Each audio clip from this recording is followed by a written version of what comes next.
Dzulhijjah ini bulan ke-12.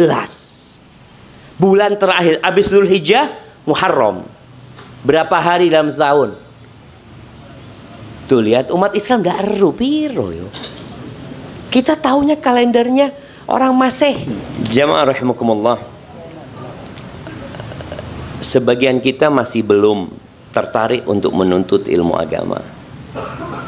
Jadi dia masih berpikir kalau ada waktu luang baru mau ngaji, baru mau menambah ilmu agama. Padahal kata Allah, yarfa'illahu alladhina amanu minkum walladzina utul ilma darajat. Allah mengangkat derajat orang-orang beriman.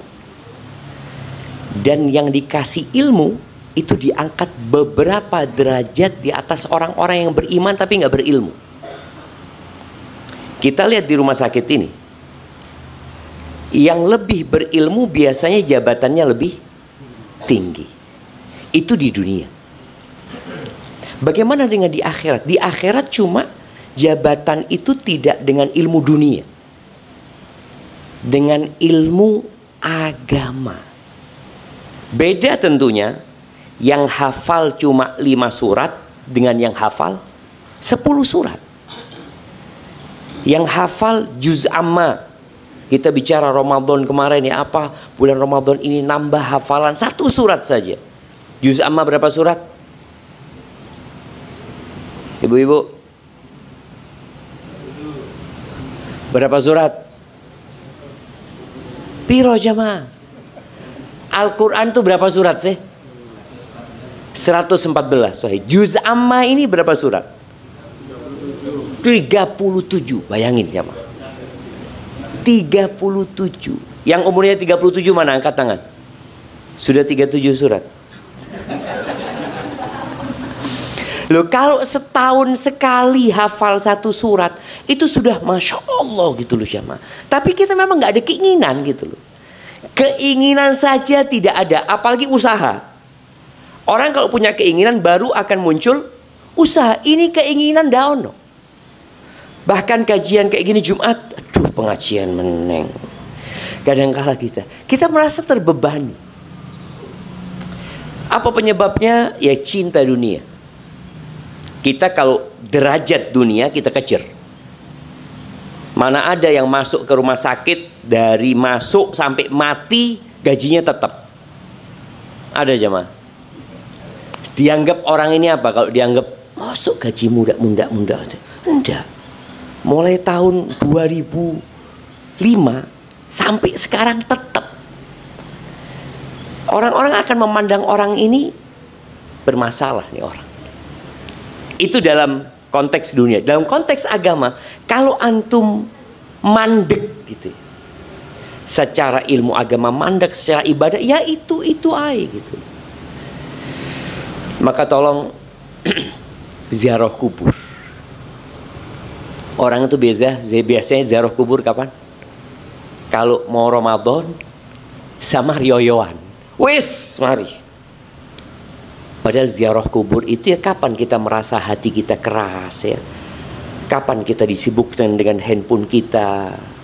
Apalagi yang sibuk di pasar online. Terus datanglah ziarah kubur untuk mengingat kematian. Yang kedua, karena kita banyak dosa. Dosa itu membuat kita jadi malas beribadah. Seperti ceritanya Hasan Basri ketika seorang bertanya, kenapa sih aku kok nggak bisa sholat malam ya? Kenapa temanku bisa sholat malam? Kenapa fulan bisa sholat malam? Kenapa fulan mungkin bisa sholat duha? Kenapa fulan bisa puasa Senin Kemis? Kenapa fulan tiap hari kok bisa 1 halaman baca Quran? Aku kok nggak bisa gitu. Padahal waktuku sama dia sama. Pekerjaanku sama dia podo. Bahkan mungkin aku lebih banyak waktu luang. Kata Hasan Basri mengatakan, qayyadatka dzunubuka, engkau itu dibelenggu sama dosa-dosamu. Di dalam sebuah hadis ya, yang diriwayatkan oleh At-Tabrani dalam Mu'jamul Awsat, Nabi alaihi salatu wasallam mengatakan, ma min dzambin aw ma min 'abdin mu'min, tidak ada satupun hamba yang beriman illa walahu dzambun. Ini kata Nabi SAW. Tidak ada satupun hamba yang beriman kecuali dia punya dosa. Dosanya macam-macam.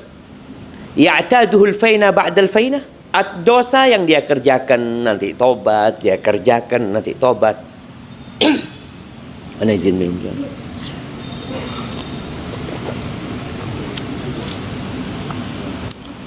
Betul enggak jemaah? Ini sabda Nabi SAW, ana percaya. Tidak ada satupun hamba yang beriman kecuali dia berbuat dosa. Ada yang dosanya dia kerjakan, dia berhenti. Kerjakan, kerja. Kadang kalau, ya Allah, tobat ya Allah. Nanti oleh orang dino, ngelakoni. Au dzambun huwa alaihi muqim la yufariquhu hatta yufariqad dunya. Atau, kondisi yang kedua, dia punya dosa yang dibawa mati. Terus dosanya dilakoni sampai dia meninggal dunia. Hatta yufariqad dunya. Itu kondisi manusia. Antara yang dosanya Senin Kemis sama yang dosanya tiap hari. Terus dilakoni sampai mati. Terus kata Nabi SAW, Innal mu'min khuliqa mufattanan tawwaban nasiyan idza dzukira dzakar. Orang beriman itu adalah orang yang diciptakan memang untuk diuji. Orang beriman itu suka bertobat, tapi dia pelupa. Kalau diingatkan, ingat. Diingatkan, kayak tadi diingatkan, ya Allah hafalan Quranku tidak nambah-nambah. Mikir dia, iya ya paling tidak anak nambah satu. Atau anak baca Quran satu halaman. Nah maka perlu diingatkan. Kenapa pengajian wajib, ada pengajian wajib. Di sini nih. Khutbah Jumat. Itu pengajian wajib. Bahkan ngomong pun tidak boleh. Negur orang ngomong pun tidak boleh. Karena wajib ngerungokno. Tapi kebanyakan kita datangnya kapan? Khutbah kedua, ceramah ni wis mari. Sing ono amin. Amin. Apa ceramah Allahu a'lam. Koyo apik ceramah mau. Tapi tidak ngerti. Maka kita perlu dielingno. Paling tidak anak ingin mengingatkan Jumatan datanglah sebelum khotib naik mimbar. Ada cerita orang ini datang ke masjid sebelum khotib naik mimbar. Pas komat marah-marah dia aja. Aliran apa masjid ini kata dia. Loh, kenapa Pak kata dia? Kok nggak ada khutbah kata dia. Loh, Bapak tidur tadi Pak. Jadi dia datang sebelum khotib naik, baru bangun ketika komat jemaah. Ada orang yang datang ke masjid turu. Enggak, Anda datang sebelum khotib, tapi turu enggak dengarkan lagi jemaah. Maka tolong tadi. Ini yang wajib. Sejumat sekali mukmin itu harus dieling. Maka Nabi SAW menyebutkan, kalau khotib naik mimbar, malaikat itu tutup buku jemaah. Artinya fadilah itu nggak diberikan. Nggak tercatat antum. Karena khotib sudah naik mimbar. Maka tolong khutbah Jumat itu menjadi hari peringatan. Dan tolong juga memilih khotib itu benar-benar yang harus ngiling. Benar-benar mengingatkan orang untuk bersemangat. Ya bertakwa kepada Allah SWT. Kalau bicara ada apa dengan Dzulhijjah. Ya memang berbeda dengan Ramadan ya. Kalau Ramadan di mana-mana kita mendapatkan ucapan selamat ya. Di jalanan, banner, mungkin kawan-kawan kita akan kirim WA mengingatkan selamat menunaikan ibadah puasa. Sebagian di jamak. Selamat menunaikan ibadah puasa dan Idul Fitri. Supaya bannernya tidak ganti jamaah. Padahal Idul Fitrinya sebulan lagi gitu ya. Dzulhijjah ini Rasul SAW bersabda dan Allah Azza wa Jalla berfirman mengingatkan dengan fadilah 10 Dzulhijjah ini.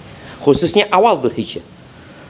Allah mengatakan wal fajri walayalin ashri. Demi fajar Allah tuh sering mengingatkan kita di Quran itu bersumpah dengan waktu. Untuk ngilingno hidup itu adalah waktu. Maka Allah katakan demi fajar dan demi 10 malam. Para ulama tafsir mengatakan 10 malam ini maksud adalah 10 awal Dzulhijjah. Dan di dalam hadis riwayatkan Imam Bukhari, Muslim dan lainnya, ada banyak penjelasan tentang keutamaan awal Dzulhijjah ini. Abdullah bin Abbas mengatakan Rasulullah sallallahu alaihi wasallam bersabda, "Ma min ayyamin al-amalu salihu fiha ahabbu ila Allah min hadhil ayyam." Tidak ada hari-hari sepanjang tahun. Setahun berapa hari? Setahun berapa hari? Ayo kena no jamaah. Kita ini umat Islam. Dua kalender dewe. Berapa hari dalam setahun? Tidak tahu. Karena kita hanya berpikir bulan itu adanya Januari sampai Desember. Umat Islam tidak ada. Muharram sampai Dzulhijjah. Dzulhijjah ini bulan ke-12. Bulan terakhir. Habis Dzulhijjah, Muharram. Berapa hari dalam setahun? Tuh lihat, umat Islam tidak eru piro yo. Kita tahunya kalendernya orang Masehi. Ya orang-orang Nasoro. Berapa ibu-ibu? 354. Karena perbedaannya 11 hari. Perbedaannya 11 hari. Nggak ada bulan Islam itu 31 hari. Bulan Islam itu antara 29 sama 30. Jadi kira-kira 354. Dalam 354 hari, tidak ada hari-hari yang beramal soleh di dalamnya lebih baik, lebih dicintai Allah daripada beramal soleh di 10 awal Dzulhijjah ini. Apakah lebih utama daripada 10 akhir Ramadan? Iya, menurut para ulama. Sebagian mengatakan, oh enggak, kalau 10 akhir Ramadan itu malamnya lebih baik. Kalau 10 awal Dzulhijjah itu siangnya lebih baik. Kenapa? Karena di situ ada hari Arafah. Di sini ada haji.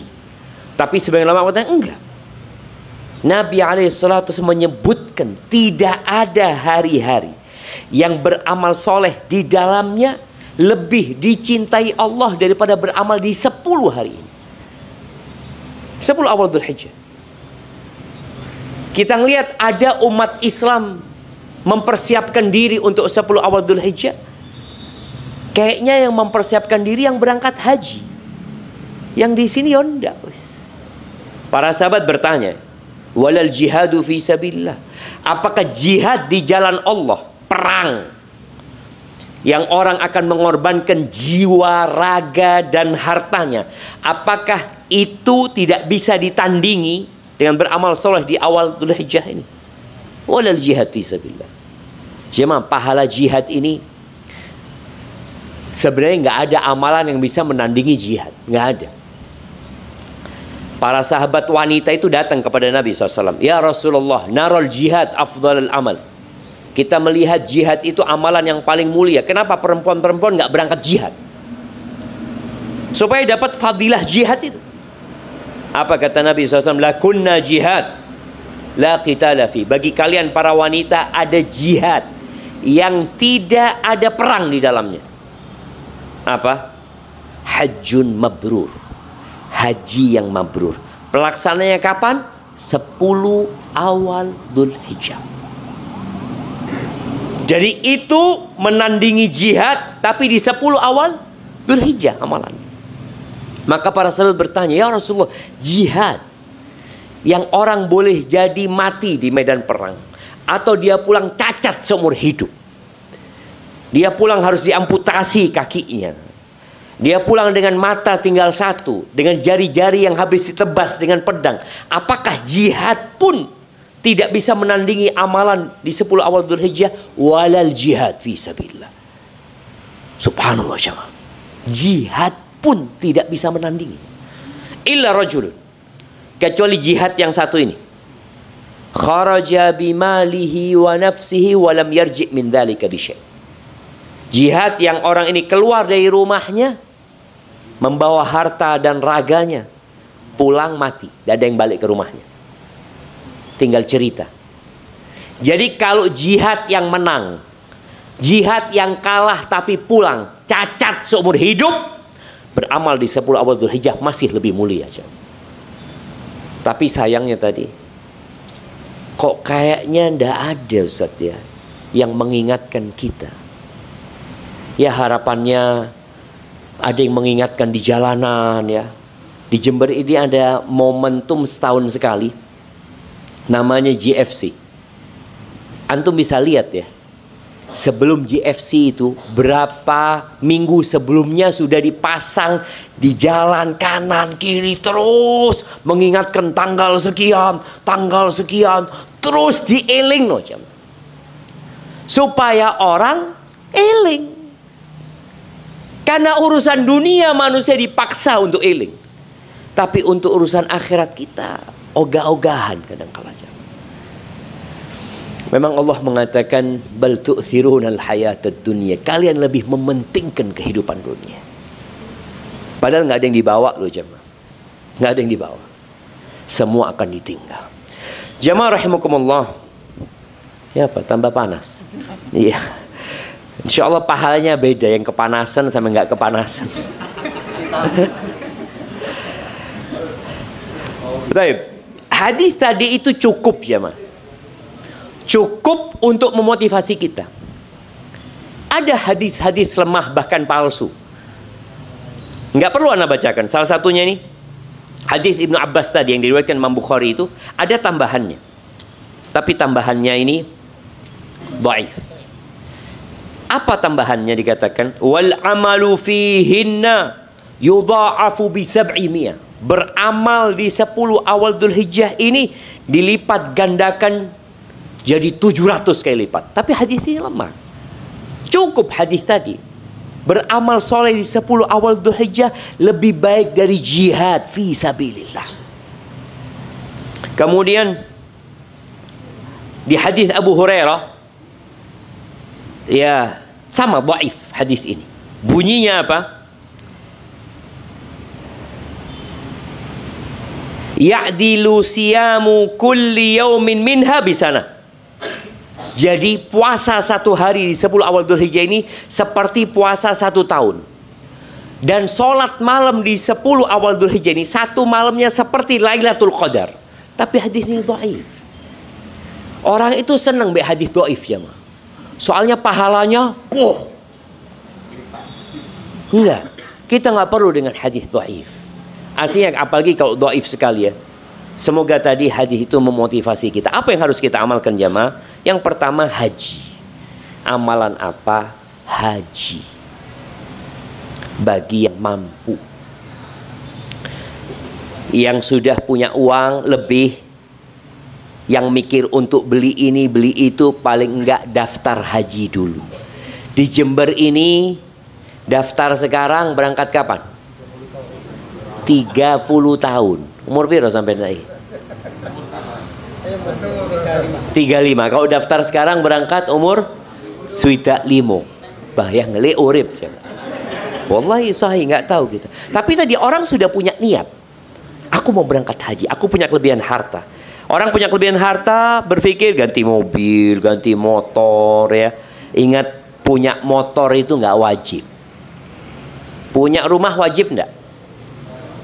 Kalau muslim mati tidak punya rumah diadab enggak? Enggak. Tapi haji wajib bagi yang mampu. Maka daftar haji. Wah, nasi turun Ustaz, daftar aja. Insya Allah kalau kita mati sebelum berangkat sudah ditulis pahala haji buat kita. Dan kalau pahala haji ini kita tahu ya, al-hajjul mabrur laisa lahu jazaa illal jannah. Haji yang mabrur itu balasannya surga. Yang mabrur. Yang tidak mabrur, yang rokok. Betul. Ketika orang berangkat haji tapi nggak ikhlas, berangkat haji dari hasil yang haram, nggak Allah terima jemaah. Man hajja falam yarfuth walam yafsuq, kata Nabi SAW, barang siapa yang berangkat haji dan dia tidak melakukan perbuatan dosa ketika itu dan nggak ngomong kotor, raja kayaum waladathu ummu, dia pulang seperti dilahirkan oleh ibundanya, nol dosanya. Dan tadi kita punya dosa banyak, maka semoga dengan kita berangkat haji dihapuskan dosa-dosa kita. Yang kedua, puasa. Sebagian kita mungkin kemarin puasa 6 hari di bulan Syawal. Ada yang puasa? Insyaallah Ustaz. 6 hari puasa di bulan Syawal itu pahalanya apa? Seperti puasa wajib 1 tahun. Karena Ramadan plus 6 hari. Taib, di bulan Dzulqa'dah kita ada puasa apa? Tidak ada Ustaz. Ya puasa 3 hari, puasa Senin Kemis ya. Dan kita tahu ibadah puasa ini yang pahalanya hanya Allah yang tahu jumlahnya berapa. Beda sama sodakoh. Sodakoh 1 juta dilipat gandakan jadi 10 kali atau jadi 700. Tapi kalau puasa, kata Allah Azza wa Jalla, illa shaum fa innahu li wa ana ajzibi. Kecuali puasa, puasa itu milikku, kata Allah. Aku yang akan kasih pahala. Kenapa? Karena hambaku ini yada'u ta'amahu wa syarabahu wa syahwatahu min ajli. Dia tinggalkan makan. Padahal orang itu butuh makan. Dia tinggalin. Minum dia tinggalkan. Syahwatnya dia tinggalkan. Ini syahwat yang halal dia tinggalkan. Untuk aku, kata Allah Azza wa Jalla. Maka termasuk cara meredam kecintaan kepada dunia itu puasa sunnah. Maka usahakan tiap bulan kita punya puasa sunnah. Paling enggak 1 hari. 1 hari. Dan saling mengingatkan sama temannya. Kita ini sekarang tanggal 25. Tanggal berapa? Tanggal berapa sekarang? Hah? Tanggal 25. Betul 25? Kita kadang wallahu a'lam Ustaz. 23 Ustaz. 25. Dzulqa'dah. Dzulqa'dah. Berarti insyaallah 5 hari lagi kita akan masuk ke bulan yang belum punya puasa. Anak kayaknya bulan Dzulqa'dah ini belum puasa. Puasalah 1 hari. Besok puasa atau Senin puasa, sehari puasa. Jadi tiap bulan kita punya ibadah puasa walaupun setino. Nah, ketika masuk 10 awal Dzulhijjah, usahakan puasa 9 hari. Karena tanggal 10-nya haram puasa. Bayangin ya, Pak. Kita itu makan karena diperintahkan, minum karena diperintahkan, berhenti makan, berhenti minum karena diperintahkan. Itu hamba. Budak itu ikut apa kata majikan. Dan kita budaknya Allah Azza wa Jalla. Tanggal 10 mau puasa, dosa. Tanggal 11 mau puasa, tidak boleh. 12, dosa. 13, tidak boleh. Apa? Oh, kok tidak boleh. Aturan dari yang di sana. Tanggal 10 hari raya. Maka kalau mau puasa dari tanggal 1 sampai tanggal 9. Nggak harus full 9 hari. Anda mau puasa 1, 3, 5, 7, 9. Dapat 5 hari. Yang tanggal 9 itu ada pahala khusus. Orang ini paling seneng lihat ono pahala. Apa pahala nih Ustaz? Iya. Kata Nabi SAW, puasa Asyura sekalian tak elingno nih. Nabi SAW soalnya hadisnya satu. Siamu Asyura, puasa Asyura itu tanggal 10 Muharram. Jadi bulan awal tahun. Jadi awal tahun Islam itu ada puasa lagi di situ. Di akhir tahun ada puasa. Tapi puasanya ini tanggal 9, itu tanggal 10. Puasa tanggal 10 Asyura itu menghapuskan dosa 1 tahun.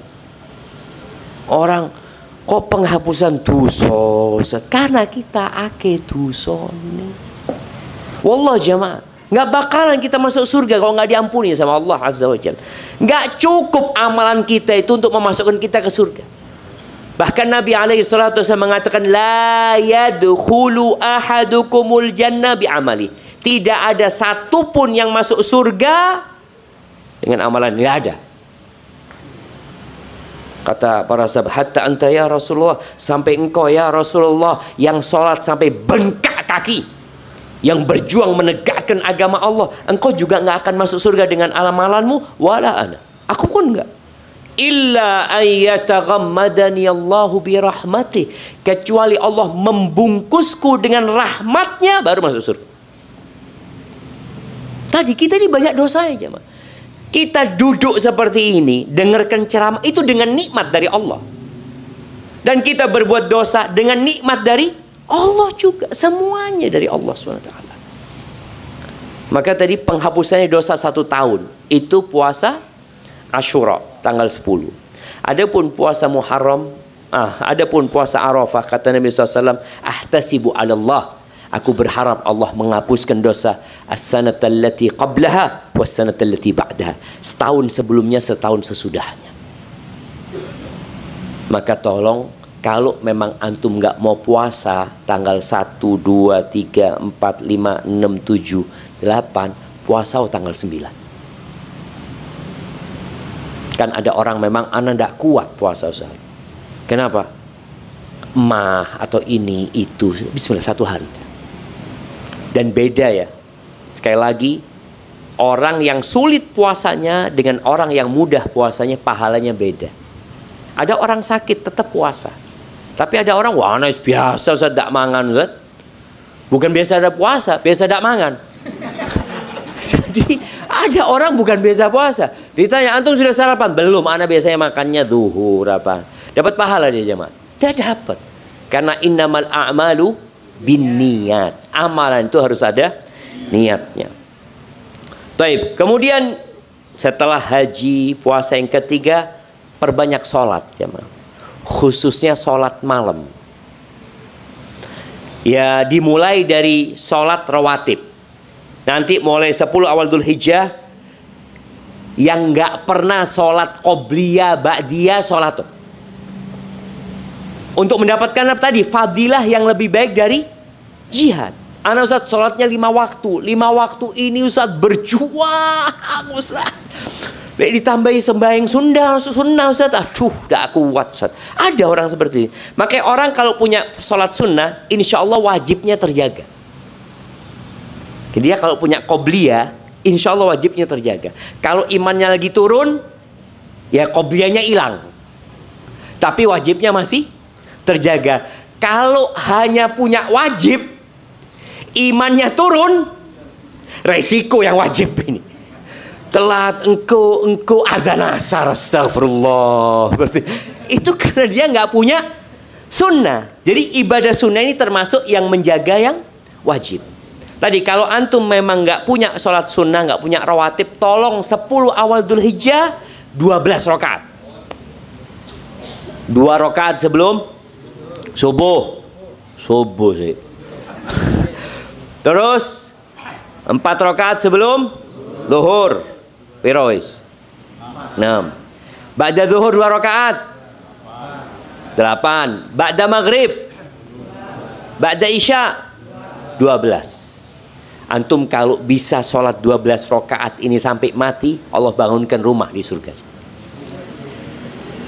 Oma di surga, ya Allah. Aku kepingin di dunia sih.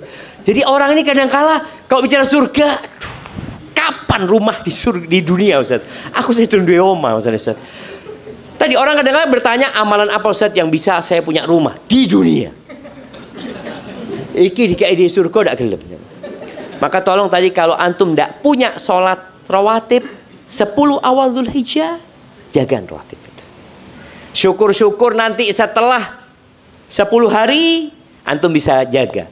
Kalau antum nggak bisa jaga, tolong yang dijaga 2. Qobliyah subuh sama 3 rakaat sebelum tidur.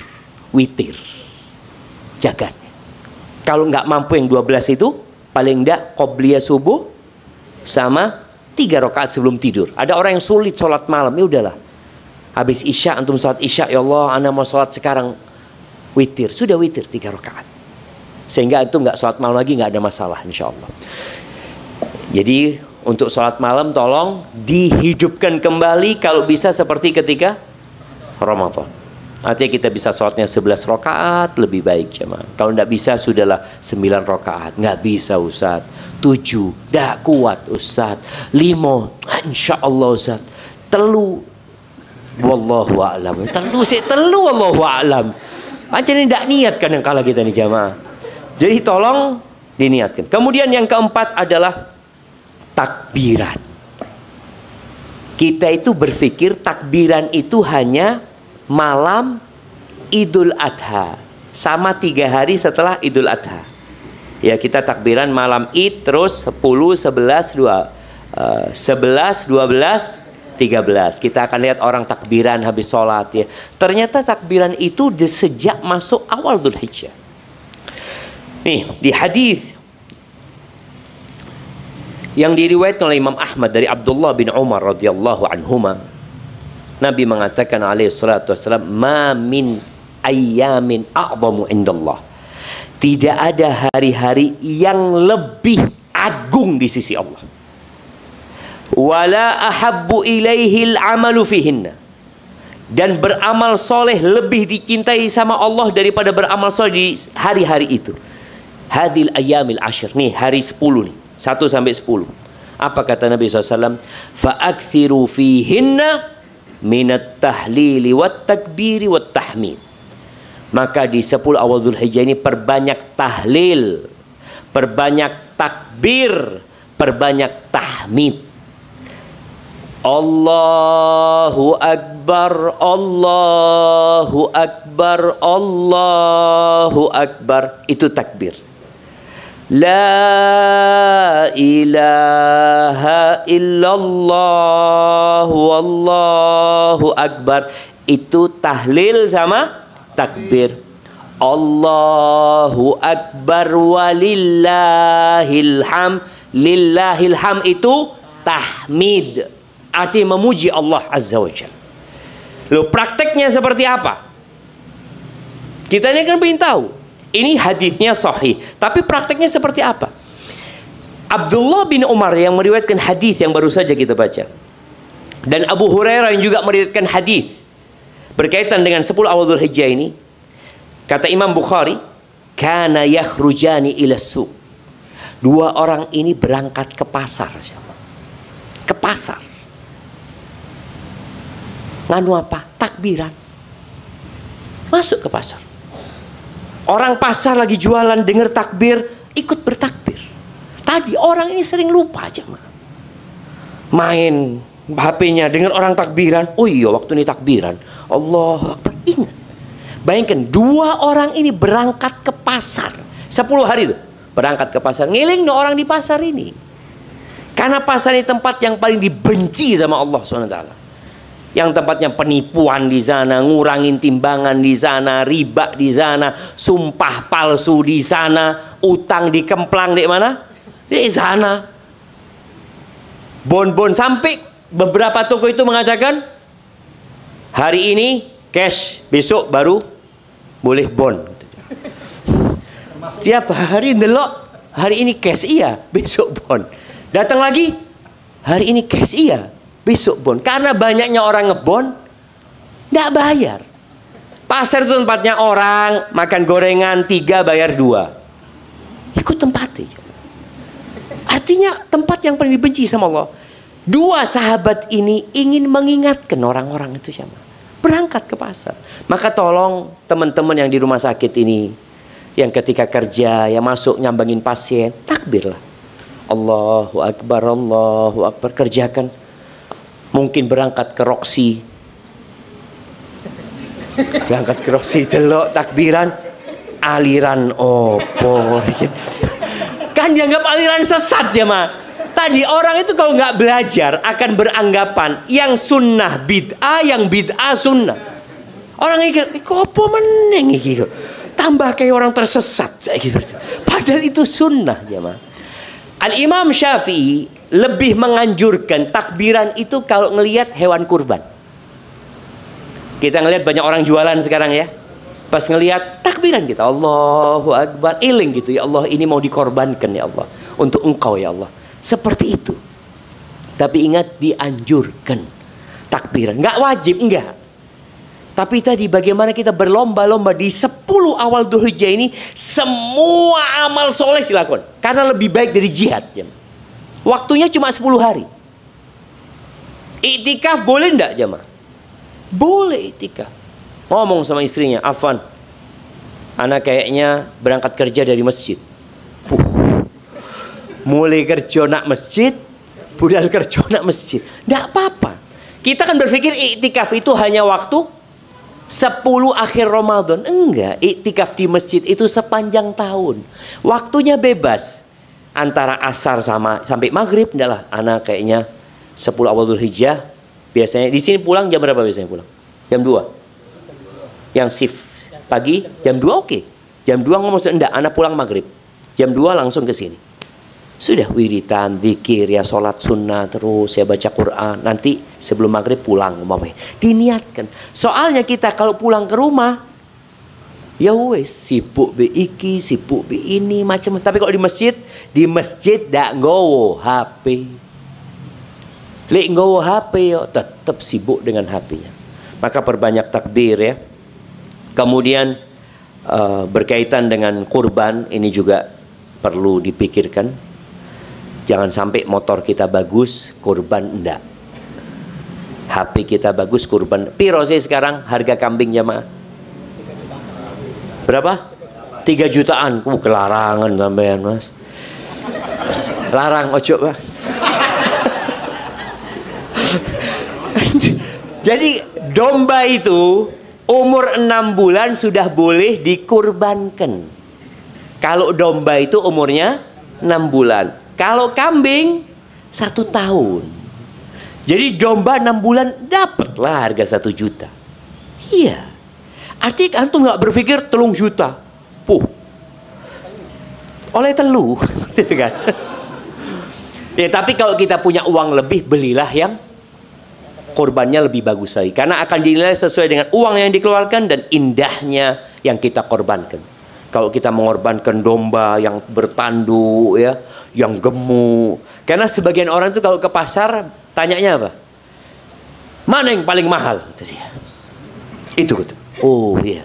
Terus yang paling murah nih. Dia cuma tanya yang paling mahal, tapi tetap yang digolei. Jangan cuma tanya mana yang paling bagus. Jadi kalau yang kurang dari ini, kita tahu kalau kita punya uang cuma 2 juta, bismillah bagaimana 2 juta dapat yang bagus. Uang kita cuma 1.200.000, kurban. Dan tidak harus dibawa ke masjid. Kita berpikir korban itu harus ke masjid. Enggak. Potong di rumah. Tidak ada yang tahu. Antara antum sama keluarga. Anak-anak, aduh Ustaz, aku tidak iso nguliti Ustaz. Tidak apa-apa, karena kulitnya tidak boleh dijual juga. Mau suwek-suwek kulitnya tidak apa-apa. Artinya kurban itu tidak harus di masjid. Boleh kita di rumah kita sendiri jemaah. Dan kurban itu tidak harus disodakohkan semuanya. Boleh separuhnya disimpan. Boleh. Boleh 3/4-nya dimakan Ustaz. Boleh. Yang penting ada yang disodakohkan. Paling tidak 1 kakinya disodakohkan. Sisanya iso guys saulan Ustaz. Tidak apa-apa jemaah. Karena kurban ini mengorbankan nyawa bukan daging. Makanya nggak bisa untuk berangkat ke pasar. Anak kambing ini berapa harganya? 1 juta. Tak tukono daging 3 juta. Lebih banyak dapatnya. Tapi bukan kurban. Antum beli daging, antum sodakoh daging. Ini kurban. Jadi di setiap agama Allah ada namanya kurban. Jangan usahakan yang laki-laki beli dewi. Latihan bismillah, Allahu Akbar. Dan dianjurkan makan dari kurbannya. Kadang-kala orang nguliti lama sudah dagingi bakaran didik. Dapat sunnahnya kita makan dari kurban tersebut. Kemudian perbanyak sodakoh juga ya. Jangan lupa birrul walidain, berbakti sama orang tua. Kemudian berkaitan dengan hari Arafah tadi, perbanyak zikir dan doa. Karena Arafah yang di sana orang-orang nggak puasa. Tapi Arafah yang di sini tanggal 9 itu kita di sini puasa. Maka perbanyak doa, insya Allah mustajab doa pada tanggal itu. Dan tanggal 10 kita berkurban. Kemudian boleh tanggal 11-nya, 12-nya, 13-nya, tapi tetap usahakan tanggal 10. Kenapa? Karena kalau tanggal 10 masih masuk 10 awal Dzulhijjah. Masih dapat tuh keutamaan itu. Barakallahu fiik, itu mungkin yang dapat Anda sampaikan. Ada waktu untuk tanya jawab, tafadhal. Monggo kalau ada jamaah ikhwan yang mau bertanya. Ustaz, bismillah, mau nanya Ustaz. Yang pertama tentang kurban Ustaz. Mana lebih utama kedudukannya, keutamaan dari kita kurban sendirian satu kambing dengan kurban borongan patungan? Karena tadi antum menjelaskan bahwa untuk ruh ya, jiwa nafsu yang dihilangkan. Yang kedua, anak agak kesulitan Ustaz. Insya Allah rutin untuk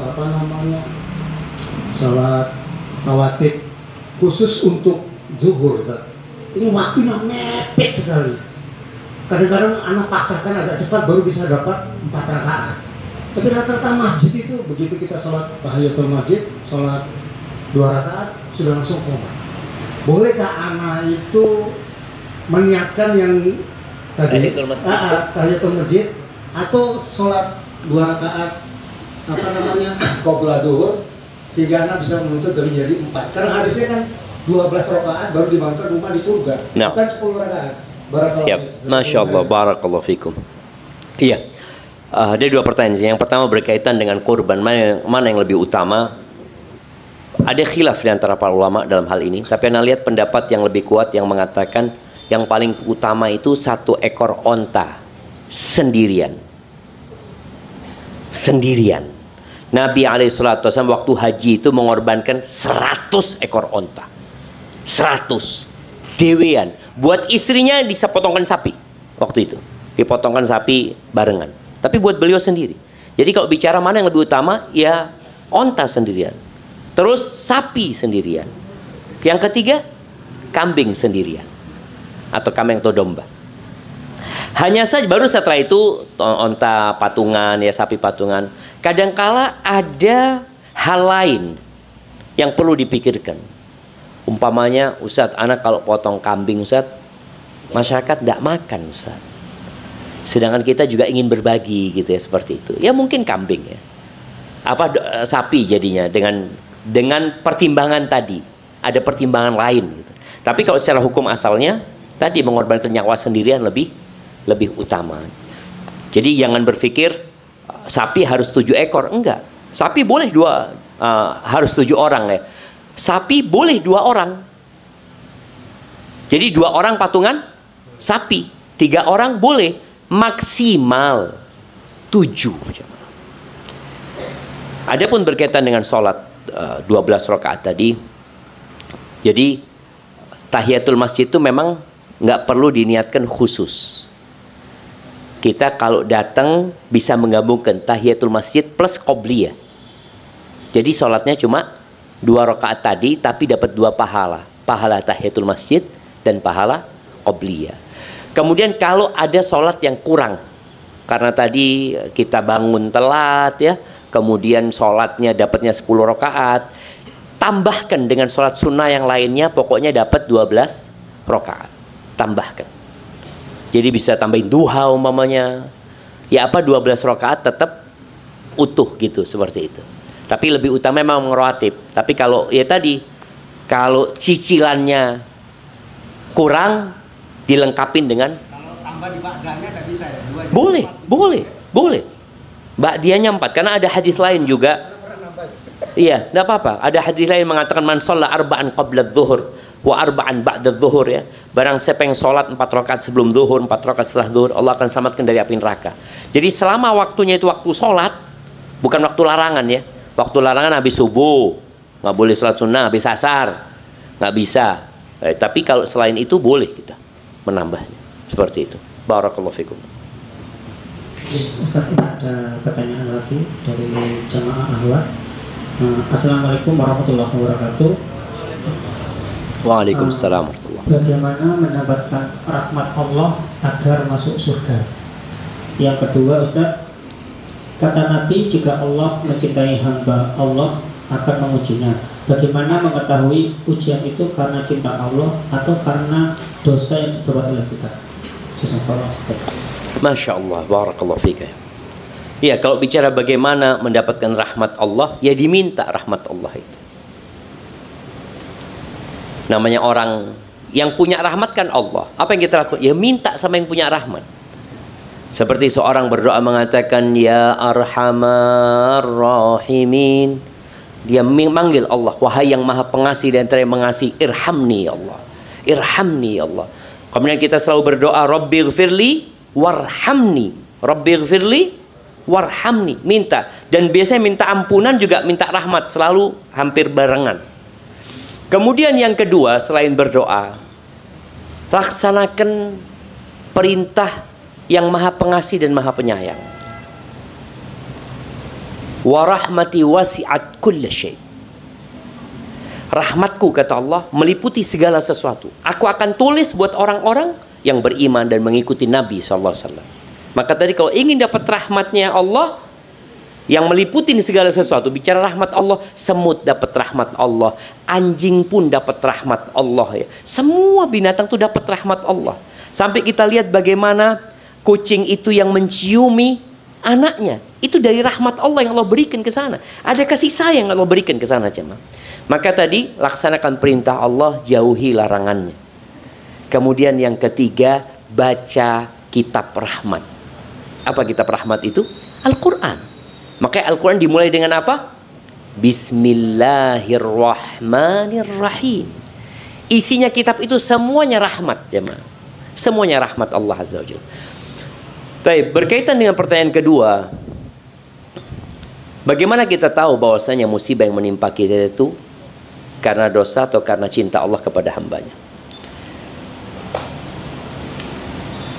Yang jelas, kalau Allah cinta sama hambanya, Allah kasih bala. Kalau Allah sayang sama hambanya, Allah kasih bala. Kalau Allah nggak sayang sama hambanya, Allah ucul orang itu. Istidraj, dilepas. Dosanya banyak, dijarno sama Allah. Sampai mati mendadak belum sempat tobat. Karena kalau bicara dosa, semua berbuat dosa. Oleh karena itu, tatkala kita dapat musibah, langsung berbaik sangka, ya Allah, mudah-mudahan diampuni dosa-dosaku, ya Allah. Dan itu sebagai cinta Allah sama hambanya. Sik dielingno. Coba dikasih sehat terus, coba dikasih lancar terus, akhirnya dia semakin menjadi-jadi. Tapi ketika dikasih bangkrut, ya, tahu-tahu bangkrut, ya Allah, dosa-dosaku, ya Allah. Maka kita harus berbaik sangka sama Allah, berburuk sangka sama diri kita. Jadi kalau kita kena musibah, maka tumbuhkan di diri kita, ya Allah, memang hamba banyak dosanya. Ojo mengatakan, sepertinya ana mau diangkat derajatnya. Yang berbaik sangka sama dirinya, merasa tidak punya dosa. Enggak, kita punya dosa. Maka insya Allah sampai, subhanallah ya, antum bisa bayangin, ada pasien yang harus suntik apa yang gula itu? Insulin. Tiap dia suntik itu dia merasakan sakit. Itu pun penghapusan dosa. Dan terus orang merasakan itu. Maka insya Allah dengan cara kita berbaik sangka sama Allah, Allah itu maha pengasih, maha penyayang, ya Allah itu maha mencintai hamba-hambanya. Terus kita berburuk sangka sama diri kita akan beribadah lebih baik lagi. Kalau orang lain kena musibah, kita berbaik sangka sama orang itu. Kalau memang penampakannya ini orang baik, jangan kita ziarah ke rumahnya, besuk dia, awakmu tuh sopo. Ini kan kadangkala kita suudzon sama saudara kita. Enggak. Jadi orang yang paling besar balanya itu para nabi. Mereka bukan karena dosa, karena memang diangkat derajatnya sama Allah Azza wa Jalla. Makanya kalau kita lihat orang lain, tolong berbaik sangka. Tapi kalau lihat diri kita, tolong berburuk sangka sama diri kita. Hadza wallahu a'lam bissawab. Berarti Ustaz pertanyaannya, jadi yang pertanyaan pertama, Ustaz, untuk yang mu'alaf, apa bisa berkorban juga? Apabila kita berkorban dan hewan korban tersebut diberikan oleh saudara dan diberikan atas nama kita, apa itu sah korban atas nama kita? Yang kedua, Ustaz, bagaimanakah ketika khutbah Jumat yang menggunakan bahasa Arab karena jamaah tidak paham artinya? Roaming akhirnya. Iya. Yang pertama berkaitan dengan kurban dari seorang mu'alaf, nggak apa-apa. Yang jelas syaratnya adalah orang itu adalah Islam ya. Mau dia baru masuk Islam, dia sudah bisa berkorban. Maka kalau dia dikasih hewannya sama orang lain, kemudian di atas namakan dia, sah korban dia. Jadi kadangkala ada korban patungan kambing. Yuk patungan yuk, tunggu kambing. Nggak bisa patungan kambing. 10 orang patungan kambing 1. Ketika sudah sampai duitnya, itu dikasihkan ke salah satu orang. Ini antum yang korban. Jadi yang 9 orang nyumbang, nggak ikut berkorban. Tahun depan kasihkan ke fulan, antum sekarang yang korban. Bisa. Jadi seperti ini. Jadi kalau ada orang ngasih hewan kurban sama kita, fadhol, kita potong seperti itu. Dan jangan lupa tadi baca bismillah, Allahu Akbar ya.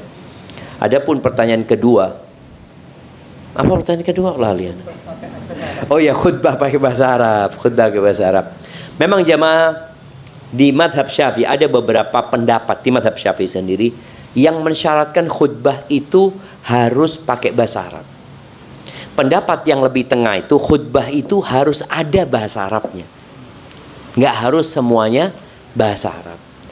Kalau antum umpamanya dengarkan khutbah bahasa Arab, ya tetap dengarkan gitu loh.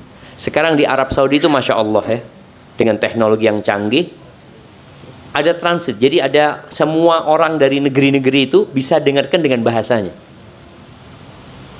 Nah, kalau memang di sini ada khutbah bahasa Arab, ya mungkin bisa minta kepada beliau nanti setelah di Masjid Ana itu, kadangkala setelah khutbah baru diterangkan. Karena dia termasuk yang ikut pendapat harus bahasa Arab. Memang ada pendapat itu jamaah. Dan memang ana seneng karena ana ngerti bahasa Arab, ana seneng kalau khutbah bahasa Arab. Cepet. Betul. Gak kira suwi-suwi bahasa Arabi. Soalnya kadang-kala juga yang khutbah ya ono sih nggak ngerti gitu, tapi ada yang ngerti gitu. Cuma selalu pendek gitu loh. Karena nggak diterjemahkan. Kalau kita khutbah bahasa Indonesia, baca ayat diterjemahno, baca hadis diterjemahno, akhirnya jadi panjang gitu loh. Tapi kalau bahasa Arab semua enak sudah. Bismillah, 5 menit mari gitu seperti itu. Iya, jadi kalau khutbah bahasa Arab tetap didengarkan. Dari kalau bisa minta kepada khotibnya, karena itu termasuk tadi tausiah wajib ya. Pengajian wajib yang orang harus diingatkan itu ya khutbah Jumat. Minta setelah sholat untuk diterjemahkan, nggak ada masalah. Seperti itu. Hadza wallahu a'lam bissawab. Ada pertanyaan lagi karena sudah hampir setengah 9. Monggo para jemaah Iman Akhlak. Nah Ustaz, syukur atas kesempatannya. Izin bertanya terkait dengan puasa Arafah Ustaz. Apakah kita melakukan puasa Arafah itu mengikuti ketika orang wukuf di Saudi, atau kita mengikuti penanggalan hilal di masing-masing negeri? Sekarang terjadi perbedaan itu. Iya, Masya Allah. Nah, subhanallah jamaah ya. Iya, perbedaan ini terasa sekarang. Kalau dulu sebelum ada HP, tidak ada informasi kapan mereka wukuf, tidak tahu kita jamaah. 100 tahun yang lalu, ya tidak ada. Orang Indonesia puasanya ikut apa? Hilal. Karena nggak tahu hilal di sana kapan kelihatan, nggak tahu gitu loh. Tiap negeri ikut hilal negerinya. Tapi sekarang karena tahu, kita lagi wukuf ini. Tadi wukuf ya, kayaknya saya tanggal 8. Jadi kalau di sini tanggal 8, di sana sudah wukuf, kita bisa puasa tanggal 8, tanggal 9-nya. Kan bisa dapat 2 gitu ya. Tapi yang jadi masalah, kalau di sini duluan tanggal 10 di sini, mereka baru wukuf di sana. Kita akhirnya gimana? Reoyoan di sini apa mau puasa kita? Karena di sana sedang wukuf seperti itu. Jadi wallahu a'lam bishawab, pendapat yang insyaallah lebih kuat ya, berdasarkan dalilnya, setiap negeri itu ikut hilal masing-masingnya. Jadi berkaitan dengan puasa tanggal 9 ini, ikut negeri masing-masing. Kalau di sana mereka sudah wukuf, di sini tanggal 8, ya kita puasa tanggal 8-nya. Karena memang disunahkan puasa 1 sampai 9 tadi, yang paling penting 9. Terus besoknya gimana Ustaz? Besoknya kan hari raya di sana. Ya kan? Di sini tanggal 9, ya sudah kita puasa lagi di sini. Karena di sini memang belum hari raya. Maka lebih utama mengikuti negeri masing-masing, karena terus terang tadi masalah ini jadi rame sejak ada teknologi. Sebelum ada teknologi tidak ada yang ngurusin jamaah. Orang Indonesia dari 100 tahun lalu ya puasanya ikut hilal di Indonesia gitu loh. Karena nggak tahu kapan hilal di sana terlihat. Hadza wallahu a'lam bissawab. Nah. Ada pertanyaan lagi dari jamaah kajian? Ada?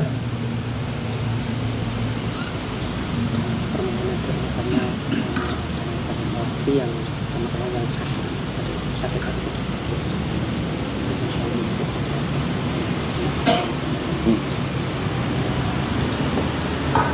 Jamaah, doa ini senjata orang beriman ya. Tadi disampaikan ada karyawan-karyawati mungkin yang sakit ya. Sebenarnya bukan karyawan-karyawati, sak rumah sakit iki loro ngono lho jamaah. Yang harus didoakan ini jangan antum doakan cuma karyawati yang sakit, sak rumah sakit pasien iki didongakno. Tapi memang rumah sakit bingung tidak ada pasiennya gitu ya. Ya Allah, kok waras kabeh wong-wong iki. Allah, ya jamaah, Nabi SAW ketika bermajlis beliau berdoa untuk para sahabatnya. Doa buat yang hadir terlebih dahulu ya. Allahumma qsim lana min khasyatik ma tahulu bihi bainana wa baina ma'asik, wa min ta'atika ma tuballighuna bihi jannatak, wa min al-yaqini ma tuhawwinu bihi alaina masa'ib ad-dunya, wa matti'na bi asma'ina wa absarina wa quwwatina ma ahyaytana waj'alhu al-waritha minna waj'al tha'rana 'ala man zalamana wansurna 'ala man 'adana wa la taj'al musibatana fi dinina ولا تجعل الدنيا أكبر همنا ولا مبلغ علمنا ولا تسلط علينا من لا يرحمنا اللهم اشف مرضانا ومرضى المسلمين اللهم اشف مرضانا ومرضى المسلمين اللهم رب الناس أذهب الباس اشفي أنت شافي اشفي شفاء عاجلا لا يغادر سقما اللهم اشف مرضانا في هذا المستشفى واشف مرضانا ممن فينا مريضا يا رب العالمين ربنا آتنا في الدنيا حسنة وفي الآخرة حسنة وقنا عذاب النار وسبحان ربك رب العزة عما يصفون وسلام على المرسلين والحمد لله رب العالمين. Alhamdulillah, dengan adanya doa dari Ustaz Syafir tadi, maka berakhirlah acara kajian pagi ini. Semoga apa yang disampaikan oleh Ustaz Syafir bisa berselama bermanfaat, terutama buat rumah sakit dan juga jamaah yang hadir pada hari ini. Assalamualaikum warahmatullahi wabarakatuh.